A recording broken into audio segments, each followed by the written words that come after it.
জয় যিশু। প্রথম পাঠ যাত্রা পুস্তক হতে আজকের বাণী পাঠ 12 অধ্যায় 37 থেকে 42তম পদ। মিশর দেশ ছেড়ে প্রতিশ্রুত দেশের পথে যাত্রা। এই মহা নিষ্ক্রমণের রাত্রি চিরস্মরণীয়।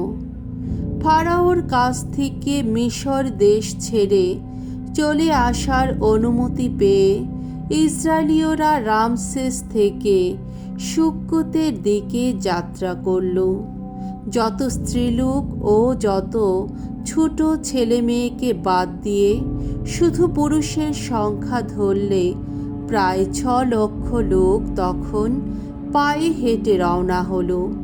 তাছাড়া তাদের সঙ্গে চলল নানা জাতির আরও বহু লোক, আর সেই সঙ্গে ছোট বড় যত গবাদি পশুর বিরাট বিরাট পাল।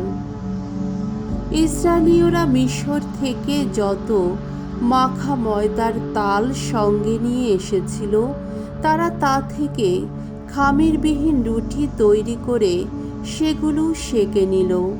সেই ময়দার মধ্যে খামির ছিল না, কেননা তাদের মিশর থেকে এমনভাবে তাড়িয়ে দেওয়া হয়েছিল যে তারা তখন একটু দেরি করতে পারেনি, এমনকি পথে খাবার মতো কোনো কিছু তৈরিও করে নিতে পারেনি। ইসরায়েলীয়রা মোট 430 বছর ধরে মিশরে বসবাস করেছিল। যেদিন পুরো 430 বছর শেষ হলো, ঠিক সেই দিনেই ভগবানের ওই আপন মানুষেরা সকলেই দলে দলে মিশর ছেড়ে বেরিয়ে এলো। সেদিন তাদের মিশর দেশের বাইরে নিয়ে আসার জন্যে ভগবান সারা রাত জেগেছিলেন। আর তাই ভগবানের সম্মানে প্রতি বছরে সেই একই রাত জেগে কাটানোর সমস্ত ইসরায়েলীয়দের অবশ্য কর্তব্য।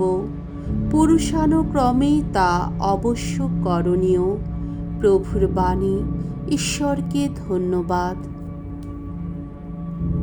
সাম সঙ্গীত 136 অধ্যায় 1 পদ, 23 থেকে 24 পদ, 10 থেকে 15 পদ। ধু ভগবানের গুণগান করো, আহা তার দয়া চিরকালেরই দয়া।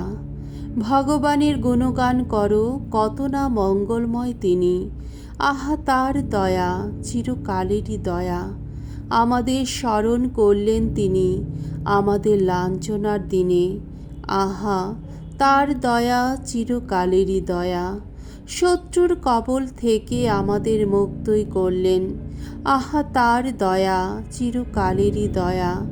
মিশরের প্রথম জাত যত পুত্রকে প্রাণে মারলেন তিনি, আহা তার দয়া চিরকালেরই দয়া।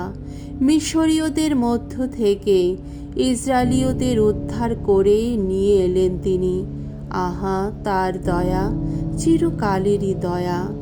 বাহু প্রসারিত করে নিজের শক্তি প্রয়োগ করেই তাদের নিয়ে এলেন তিনি, আহা তার দয়া চিরকালেরই দয়া। লোহিত সাগর তিনি দুভাগ করে দিলেন, আহা তার দয়া চিরকালেরই দয়া। সেই সাগরের মাঝখান দিয়ে যত ইসরায়েলীয়কে পার করালেন তিনি, আহা তার দয়া চিরকালেরই দয়া। কিন্তু ফারাওকে তার যত সৈন্যকে লোহিত সাগরে ডুবিয়ে দিলেন তিনি, আহা তার দয়া চিরকালেরই দয়া। বাণী বন্দনা। জয় জয় প্রভুর জয়। খ্রিস্টের মধ্যে স্বয়ং ঈশ্বর ঘটালেন নিজের সঙ্গে পুনর্মিলন। সেই বাণী প্রচারের ভার আমাদেরই হাতে তিনি করলেন অর্পণ। জয় জয় প্রভুর জয়। মঙ্গল সমাচার। মথি রচিত মঙ্গল সমাচার 12 অধ্যায় 14 থেকে 21 পদ। যিশু হলেন ঈশ্বরের সেই বিনম্র সেবক, প্রবক্তা ইসায়া যার কথা বলে গেছেন। সেদিন সমাজ গৃহে যিশু বিশ্রামবারে একজন নুলোর হাত সারিয়ে তুলেছিলেন। তখন ফরিসিরা বাইরে গিয়ে যিশুর বিরুদ্ধে চক্রান্ত করতে বসলেন, কিভাবে তাকে ধ্বংস করা যায়। যিশু তা জানতে পেরে সেই জায়গা ছেড়ে চলে গেলেন। বহু লোক তার পিছু পিছু চলল। তাদের মধ্যে যারা অসুস্থ ছিল তিনি তাদের সকলকে সারিয়ে তুললেন। তবে তিনি দৃঢ়ভাবেই নিষেধ করে তাদের বলে দিলেন তারা যেন তার সম্বন্ধে কোনো কথাই অন্য কারো কাছে না জানায়। এইভাবে সত্য হল প্রবক্তা ইসায়ার মুখ দিয়ে উচ্চারিত এই ঐশ্ববাণী, এই দেখো আমার সেবক, আমার মনোনীত জন, এ আমার একান্ত প্রিয়জন, আমার প্রাণের প্রীতিভাজন।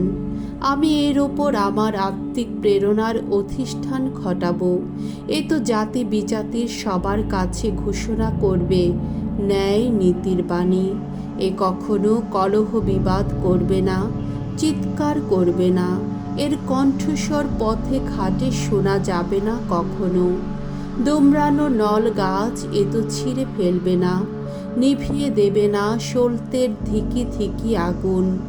এর প্রয়াসে যতদিন না ঘটে ন্যায় নীতির চূড়ান্ত বিজয়, একদিন জাতি বিজাতির মানুষ এরই ওপর আশা রাখবে। প্রভুর মঙ্গলময় বাণী। খ্রিস্ট প্রভু তোমার প্রশংসা হোক।